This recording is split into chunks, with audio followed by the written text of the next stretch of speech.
Corona संक्रमण की लड़ाई को खत्म करने की पहल शुरू हो चुकी है। भारत ये पहल कर चुका है। देश के 13 शहरों में कोरोना वायरस की वैक्सीन पहुंच गई है। 8 अलग अलग फ्लाइट्स के जरिए पुणे से कोविशील्ड 13 शहरों में पहुंची और इन शहरों में पहुंचकर उसने एक ही संदेश दिया जो भारत हमेशा से पूरे विश्व को देता आया है। सर्वे भवन्तु सुखिनः, सर्वे सन्तु निरामयः, यानी सभी सुखी हो, सभी निरोगी हो।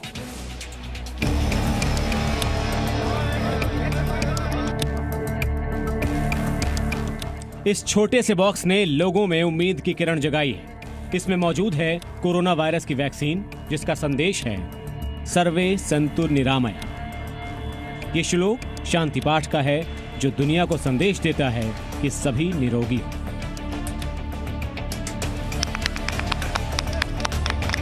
वैक्सीन का मकसद भी यही है कि कोरोना वायरस से दुनिया जो पिछले 1 साल से परेशान है, उससे उन्हें निजात मिले। इस बॉक्स में कौन सी वैक्सीन है ये आप देख सकते हैं। इसमें कोविशील्ड। इसकी मैन्युफैक्चरिंग किस तारीख की है? वो तारीख है 29 अक्टूबर 2020 और इसकी एक्सपायरी डेट है 26 अप्रैल 2021। यानी उससे पहले इस खेप की वैक्सीन लोगों को लगा दी जाए। इस अकेले एक बॉक्स में जानते हैं कितनी वैक्सीन डोज है? इसमें 1200 डोज हैं और एक चीज इसको देखकर आपको समझनी चाहिए कि फिलहाल ये वैक्सीन खुले मार्केट में नहीं मिल रही है क्योंकि ये नॉट फॉर सेल है। इसके अलावा इसे किस तापमान पर स्टोर किया जाना है उसकी भी डिटेल्स इस पर लिखी है, जो है 2 डिग्री से 8 डिग्री सेल्सियस तापमान के बीच। 6 शहरों की तस्वीरें आप इस वक्त देख रहे हैं। जो वैक्सीन आपको इसमें नजर आ रही है वो एक ही वैक्सीन है और वो सीरम इंस्टीट्यूट की कोविशील्ड है। डीसीजीआई ने अभी तक जिन 2 वैक्सीन को इमरजेंसी यूज के लिए अनुमति दी है उनमें एक वैक्सीन कोविशील्ड है तो दूसरी है कोवैक्सीन। आज जो भी वैक्सीन देश के 13 अलग अलग शहरों में पहुंची है वो कोविशील्ड ही। खुशी का दिन है और अभी हमारा मेन चैलेंज है कि पूरे देश को, सब लोगों को ये वैक्सीन पहुंचानी है। हम जो वैक्सीन 200 रुपये में गवर्नमेंट को दे रहे हैं और जो वो फ्री आम आदमी को मिलने वाली है, उसका क्या पॉइंट है कि सब हेल्थ केयर वर्कर्स, एल्डरली लोग जो एज के, उनको पहले सुरक्षित बनाना है। और अभी तो 11 मिलियन डोज दिए हैं, उसके बाद भी हम बहुत सारे डोजेज इंडिया को देने वाले हैं और जैसे आपने बोला है दूसरे देशों को भी देना है क्योंकि सब लोग इंडिया की तरफ देख रहे हैं। देश के वो शहर जहां वैक्सीन पहुंची है उनमें हैं दिल्ली, करनाल, चंडीगढ़, लखनऊ, चेन्नई, बेंगलुरु, हैदराबाद, विजयवाड़ा, भुवनेश्वर, कोलकाता और गुवाहाटी। पुणे एयरपोर्ट से वैक्सीन लोड हुई और हवाई जहाज से दिल्ली पहुंची। यहां उसे अनलोड किया गया। वैक्सीन के दिल्ली पहुंचने से पहले ही उसके लिए सारी तैयारियां पूरी कर ली गई थी। एयरपोर्ट पर वैक्सीन के पहुंचने के तुरंत बाद उसको खास कोल्ड कंटेनर वैन में रखा गया और यहां से उसे राजीव गांधी सुपर स्पेशलिटी अस्पताल में लाया गया, जहां पर वैक्सीन के रखरखाव के लिए खास व्यवस्था पहले से बनाकर रखी गई। सरकार की तरफ से सारे इंतजाम किए हुए हैं और वो आपको बहुत जल्द बता दिया जाएगा कि कैसे गवर्नमेंट ने, दिल्ली सरकार ने जो है अलग अलग जगहें चिन्हित की हैं, उसके हिसाब से कितनी डोजेज कहाँ पहुँचाई जाएंगी वो आपको आधिकारिक रूप से उसकी सूचना दे दी जाएगी। यहाँ पर वैक्सीन के 22 बॉक्स आए हैं। यहाँ जो बॉक्स है उसमें एक बॉक्स में वैक्सीन की 12,000 डोज यानी 2,64,000 कोरोना वैक्सीन डोज इस वक्त अस्पताल में मौजूद हैं, जो पहले से तय किए गए लोगों को दिए जाने। पूरे वैक्सीनेशन ड्राइव में ये जगह सबसे अहम होने वाली है। यहाँ पर बहुत ही कम ऐसे लोग होंगे जिनको अंदर जाने की इजाज़त होगी।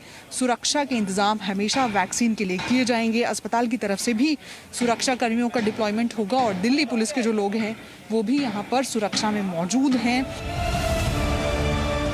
गुजरात के अहमदाबाद में वैक्सीन की खेप जब पहुंची तो वहां पर उसका जोरदार स्वागत हुआ। बिल्कुल सही सुना आपने, स्वागत हुआ। जिस कोल्ड रेफ्रिजरेटेड वैन में कोरोना की वैक्सीन को सेंटर तक ले जाना था उसको फूलों से सजाया गया था। हरी झंडी दिखाकर उसे सरदार पटेल इंटरनेशनल एयरपोर्ट से कोविड सेंटर तक के लिए रवाना किया गया। यही नहीं, जब वैक्सीन अपने कोविड सेंटर पर पहुंची तो वहां पर वैक्सीन का स्वागत कुमकुम के टीके से किया गया। 2,76,000 वैक्सीन की डोज अहमदाबाद, गांधीनगर और भावनगर यहां से भेजी जाएंगी। जिन शहरों में भी आज वैक्सीन पहुंचनी थी वहां पर पूरी तैयारियां पहले से कर ली गई थी। बेंगलुरु में भी कोरोना की वैक्सीन कोविशील्ड की 6,47,500 डोज पहुंची। एयरपोर्ट पर वैक्सीन की खेप पहुंचने के बाद उसकी कोल्ड चेन को टूटने नहीं दिया गया। वहां से उन्हें अलग अलग कोविड वैक्सीनेशन सेंटर पर भेजा गया। बाद इसको यहाँ पर बेंगलुरु में आनंदराव सर्कल में ला करके रखा गया है। जो ये पहली खेप है और उसके बाद अगली खेपें आएंगी। तो एक तरह से हम कह सकते हैं कि कोरोना की लड़ाई में काउंटडाउन शुरू हो गया है और वैक्सीन के साथ धीरे धीरे कोरोना को अब यहाँ से जाना होगा। हैदराबाद में वैक्सीन की पहली खेप पहुंचने के बाद वही चुनौती थी जो हर जगह है, वो है कोल्ड चेन को बनाए रखना। यहाँ भी वैक्सीन को रेफ्रिजरेटेड वैन में रखा गया ताकि वो खराब ना हो। हमारी जो कैपेसिटी है, हमारी एस्टिमेट है कि 100 मिलियन डोसेस शायद एक महीने में यहाँ से जाएगी और इसके लिए हम पूरी तरह से 100 मिलियन तो एक महीने में जाएगी। तो उसके हिसाब से हमारी पूरी कैपेसिटी है, इसमें कोई दिक्कत नहीं है। We have enough capacity. इसकी जो टोटल टनेज भी 100 मिलियन की है वो रफली अबाउट 1000 टन की होगी, इसमें कोई बात नहीं है। वी कैन इजिली मैनेज एक महीने में तो कुछ, because we handle much more than that. जिस प्रकार आप देख सकते हैं पुलिस के सायरन, एक ग्रीन कॉरिडोर भी किया जा रहा है और एयरपोर्ट से हैदराबाद शहर की दूरी लगभग 30 किलोमीटर है और सबसे पहले जो हेल्थ सेंटर है, डिपार्टमेंट ऑफ पब्लिक हेल्थ है कोठी इलाके में, वहां पर इसको ले जाया जा रहा है। तो जिस प्रकार से पूरी प्लानिंग की गई थी उसी के तहत जो है वैक्सीन को अनलोड किया गया है और अलग अलग जगहों पर भेजा जा रहा है। वैक्सीन की खेप कोलकाता पहुंची तो यहाँ भी कोल्ड रेफ्रिजरेटेड वैन पहले से ही मौजूद थी। एयरपोर्ट से ही ये वैक्सीन सीधे उस कोविड सेंटर पहुंची जहां पर 16 तारीख से वैक्सीन दिए जाने की प्रक्रिया शुरू होने वाली है। वैक्सीन देश के 13 शहरों के मुख्य सेंटर्स पर पहुंची है। धीरे धीरे इन मुख्य सेंटर से अलग अलग कोविड वैक्सीनेशन सेंटर पर उन्हें भेजा जाना है। वैक्सीन लगाने की शुरुआत 16 जनवरी से होनी। उससे पहले सभी सेंटर्स पर वैक्सीन को पहुंचाने की तैयारी राज्य सरकारों के जिम्मे रहेगी। ब्यूरो रिपोर्ट, जी मीडिया। और बड़ी खबर यह है कि मुंबई पहुंचे वैक्सीन से भरे ट्रक में पुणे से मुंबई लाई गई है वैक्सीन और मुंबई से 27 शहरों में वैक्सीन की डिलीवरी होगी। राजस्थान, मध्य प्रदेश, उत्तर प्रदेश जाएगी वैक्सीन। गोवा, केरल, हिमाचल प्रदेश में डिलीवरी की जाएगी। यानी 27 शहरों में अब मुंबई से, पुणे से पहुंच चुकी है मुंबई और ट्रक के जरिए पुणे से मुंबई लाई गई है वैक्सीन और मुंबई से 27 शहरों में वैक्सीन की डिलीवरी होगी। तो मुंबई में स्वागत और फिर इन 27 शहरों में वैक्सीन का स्वागत होगा। जी हाँ, कृष्णा ठाकुर मेरे सहयोगी मुंबई से मेरे साथ हैं। कृष्णा, ये जो डिलीवरी 27 शहरों में होनी है, अब मुंबई तो पहुंच चुकी है वैक्सीन, ये कब होगी?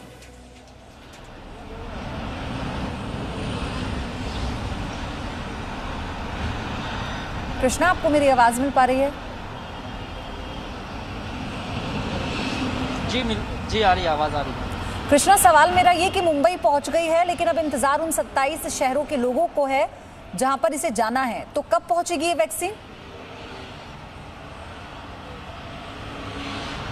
जी पायोधी, मैं आपको बताऊं कि बीती रात 9 बजे के करीब पुणे से 3 ट्रकों में भर के वैक्सीन को लाया गया है, जिसके बाद ये सुबह 6:30 बजे का वक्त था जो पहुंची है, मुंबई पहुंची है। मुंबई के पड़ेल इलाके में महानगर पालिका का F वार्ड का ऑफिस है, वहां पर इन वैक्सीनों को रखा गया है।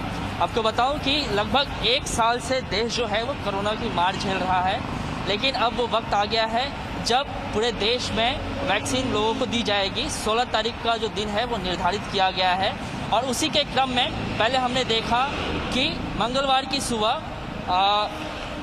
दिल्ली के लिए पहली खेप रवाना की गई थी और रात होते होते पुणे से मुंबई के लिए रवाना की गई है खेप।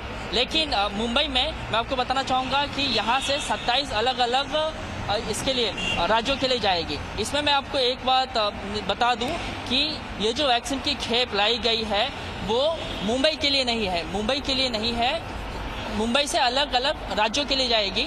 जो जानकारी हमें मिल पा रही है वो ये कि सुबह करीबन 10 से 11 बजे का समय होगा जब पुणे से मुंबई के लिए दूसरी खेप निकलेगी।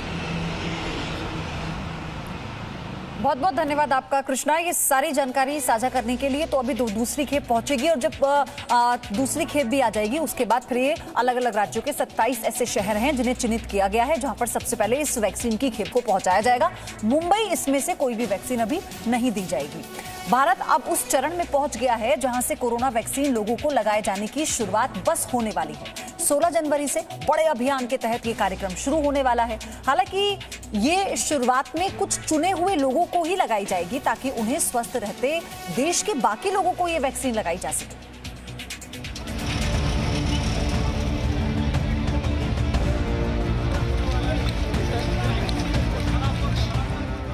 ये सीरम इंस्टीट्यूट के उन वॉरियर्स की तस्वीर है जिनकी मेहनत ने पूरी दुनिया को कोरोना से लड़ने की हिम्मत दी और जो परिणाम इन्होंने दिया उसकी मदद से भारत समेत पूरा विश्व महामारी को हरा सकेगा।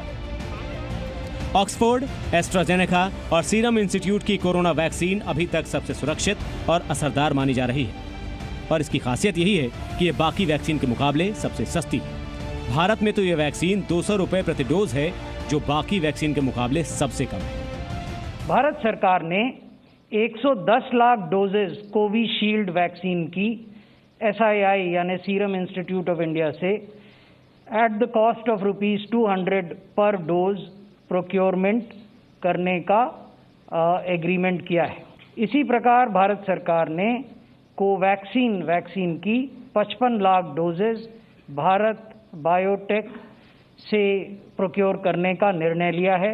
ये जो 55 लाख हैं इनमें से 38,50,000 डोजेज ऐसी हैं जिनकी कीमत 295 रुपये प्रति डोज है।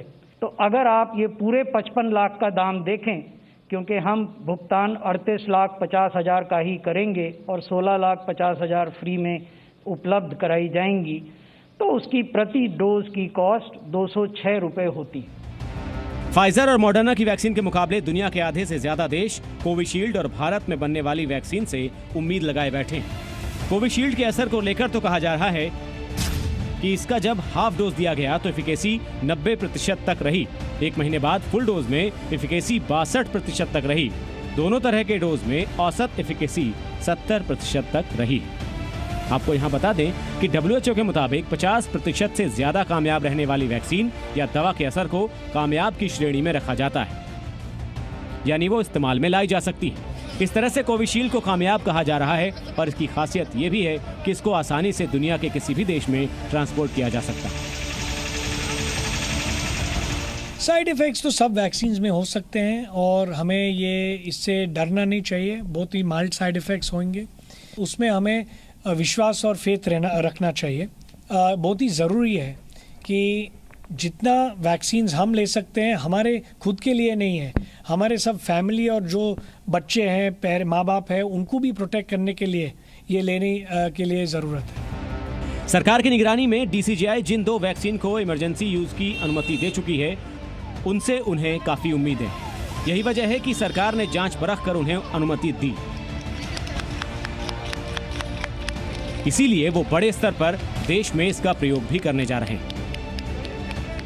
मामूली दर्द होगा, टीका लगने से होता ही है, मामूली हरारत होगी, लेकिन सेफ है, बिल्कुल सेफ वैक्सीन है और हमें इन वैक्सीन को अपनाना है और इन वैक्सीन के द्वारा अपने को बचाना है, अपने परिवार को बचाना है और देश को इस महामारी से उभारना है। इसमें किसी को कोई डाउट नहीं होना चाहिए। इसमें सिर्फ एंटीबॉडी की ही बात नहीं है, टी सेल इम्यूनिटी है जो कि असली इम्यूनिटी का आधार बनती है, वो भी प्रूवन है, अफोर्डेबल है। अब सवाल यह है कि वैक्सीन सबसे पहले किसे लगाई जानी है। तो सबसे पहले 27 करोड़ हाई रिस्क ग्रुप वाले लोगों को ये वैक्सीन दी जाएगी। ये वो लोग हैं जिनकी उम्र 50 वर्ष या उससे ज्यादा होगी। ये वो लोग होंगे जिन्हें डायबिटीज, ब्लड प्रेशर या अन्य बीमारियां हैं, उन्हें वैक्सीन दी जाएगी। इसके अलावा 1 करोड़ हेल्थ वर्कर्स को वैक्सीन दी जाएगी और 2 करोड़ फ्रंट लाइन वर्कर्स जिनमें केंद्र और राज्यों के पुलिस, सुरक्षा बल, म्युनिसिपल कर्मचारी शामिल हैं। वैक्सीन को लगवाने को लेकर स्वास्थ्य कर्मियों में कुछ डर जरूर है क्योंकि फाइजर और मॉडर्ना की वैक्सीन के साइड इफेक्ट कुछ मामलों में काफी गंभीर रहे। ऐसे में लोग डर रहे। हमने उन डॉक्टर्स और नर्सों से बात की जिनको कोविशील्ड की ये वैक्सीन पहले फेज में लगाई जाए। फर्स्ट हेल्थ केयर वर्कर्स को मिलेगा, डॉक्टर्स, नर्सेज और बाकी अलाइड हेल्थ केयर सर्विसेज। अब उसमें जैसे मैंने बोला एक सेंटर में 100 लोग लगेंगे, तो किसका नाम कब आता है इसका हमें अभी डिटेल मालूम नहीं है। अब जहां हम आपको लेकर चल रहे हैं ये रजिस्ट्रेशन डेस्क है। असल में यहीं से असली काम शुरू होगा। कोविन, इस शब्द को आप बार बार सुन रहे होंगे, कोविन पोर्टल, जिस पर सारी रजिस्ट्रेशन की प्रक्रिया पूरी की जाएगी। जो भी आपके डॉक्यूमेंट हैं उन्हें वेरीफाई किया जाएगा। तो यही डेस्क है जहां पर असल में काम शुरू होगा। बिल्कुल, अगर आप नीचे देखें तो ये सोशल डिस्टेंसिंग मेंटेन करने के लिए स्क्वेयर्स बना रखे हैं, तो दूरी से लोग खड़े होंगे। और यहीं पे जो much talked about CoWIN app है वो यहाँ के इस कंप्यूटर में होगी। आप अपना ID कार्ड दिखाएंगे, उसकी डिटेल्स एंटर होंगी और उसके बाद आपको अंदर वैक्सीनेशन इनॉकुलेशन के लिए नेक्स्ट स्टेप पे भेजा जाएगा। वैक्सीन लगवाने को लेकर कुछ सवाल आपके जहन में होंगे, उन सवालों के जवाब भी आप जानना चाहते हो, जैसे बिना रजिस्ट्रेशन के वैक्सीन लगेगी? अब जवाब यह है कि रजिस्ट्रेशन तो बहुत जरूरी है। वैक्सीन रजिस्ट्रेशन के बाद ही लगेगी। ये रजिस्ट्रेशन कोविन ऐप पर होगा। एक सवाल यह भी है कि रजिस्ट्रेशन में किस तरह के दस्तावेज लगेंगे। तो दस्तावेजों के नाम पर photo, driving licence, MNREGA job card, PAN card, passport, pension document या वोटर ID कार्ड भी चलेगा। एक सवाल यह है कि अगर फोटो ID नहीं है तो क्या होगा? तो फोटो ID पेश करना सबसे जरूरी है। इससे ही पता चलेगा कि सही व्यक्ति को वैक्सीन लगी है या नहीं। एक सवाल यह भी है कि वैक्सीनेशन की तारीख कैसे पता चलेगी, क्योंकि 2 डोज लगनी है। तो रजिस्ट्रेशन करवा चुके लोगों को इसका SMS मिलेगा, उन्हें तारीख, जगह और वक्त बताया जाएगा। एक सवाल यह भी आपके दिमाग में होगा कि कितने लोगों को एक बार में वैक्सीन लगेगी। तो हर सेशन में 100 लोगों को वैक्सीन दिए जाने की योजना है। उसके बाद उपलब्धता के आधार पर संख्या 200 भी हो सकती है। एक सवाल यह भी है कि वैक्सीनेशन होने पर स्टेटस की जानकारी कैसे मिलेगी। तो वैक्सीन लगने के बाद आपके मोबाइल पर एक SMS आ जाएगा। सभी डोज लगाने के बाद QR कोड बेस्ड सर्टिफिकेट भी आपको भेजा जाएगा। एक सवाल यह भी उठता है कि कोरोना के लक्षण या कोई व्यक्ति कोरोना पॉजिटिव हो तो क्या होगा। तो ऐसे लोग इन्फेक्शन फैला सकते हैं, ये सब जानते हैं। ऐसे में डॉक्टर्स कहते हैं कि ऐसे लोगों पर वैक्सीन का असर होगा या नहीं ये कहना मुश्किल है। उनकी सलाह यह है कि लक्षण खत्म होने के 14 दिन बाद ही वैक्सीनेशन करवाया जाए। तो अब आप ये समझ सकते हैं कि 16 तारीख के बाद से देश में वैक्सीन लगाए जाने का महाअभियान शुरू होने जा रहा है। आपको जी न्यूज़ लगातार अपडेट देता रहेगा। फिलहाल तो चुने हुए लोगों को ही वैक्सीन लगाई जानी है, लेकिन सरकार का मिशन है कि आने वाले वक्त में सभी को धीरे धीरे वैक्सीन उपलब्ध करवाया जाए। दिल्ली से पूजा मक्कड़ के साथ bureau report, ji media. Presenting B News app available on Google Play and App Store. Download it now.